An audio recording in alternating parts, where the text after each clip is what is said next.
The city of San Francisco is suing the San Francisco School District and the school board over their lack of plans to reopen schools to in-person learning. San Francisco city attorney and the mayor spoke about this just a short time ago. The president of the school board just shared her reaction. Let's bring in KTVU's Allie Rasmus reporting live this noontime with everything that's happened in just the past couple of hours here, Allie. That's right, Garcia. This may be the first lawsuit of its kind, definitely in the state, but likely also in the nation. The city of San Francisco will sue its own school district and school board to force it to create a concrete plan to reopen schools and bring kids back into the classroom. Now, San Francisco Mayor London Breed and other city leaders say they've been trying to work with the San Francisco Unified School District to help them create a plan to reopen safely since September with no concrete progress, even offering an extra $15 million from the city to the district for things like PPE, better ventilation, and other supplies to allow teachers and kids to go back to the classroom. San Francisco's 57,000 public school children have been limited to distance learning only for the past 11 months with no end in sight.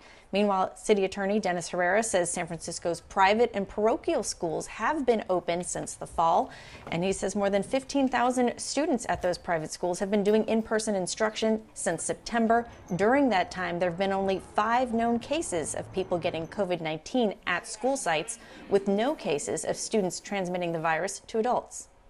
It's not acceptable to tell parents who are already under unbelievable stress and are seeing with their own eyes how their children are falling behind, that distance learning is not good enough.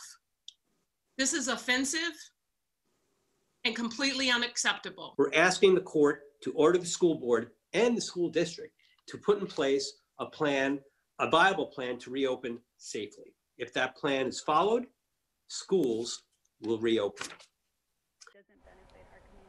Now, in response, San Francisco Unified's superintendent says that the lawsuit, quote, wastes time and energy. School board president Gabriela Lopez called the lawsuit petty.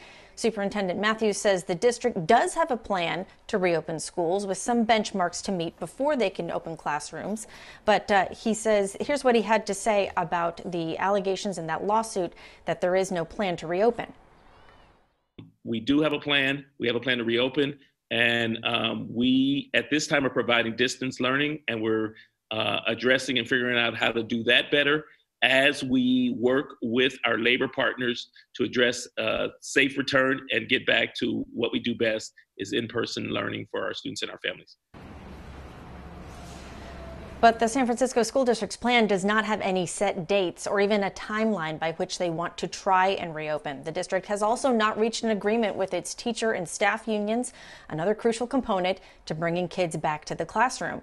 The superintendent declined to go into detail about the status of those labor negotiations, saying he didn't want to disclose them in public, but he said that they are, quote, getting closer and closer every day to an agreement with the unions. But again, no firm timeline, which is why a city attorney and other city leaders say they have to take the district and the board to court in order to get a concrete plan in place.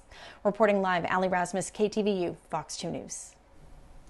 Yeah, and you know, the teachers union in Chicago is threatening to strike if they're forced back to the classroom. So a lot of moving parts here and a lot of eyes on what's happening. Allie Rasmus, as always, thank you.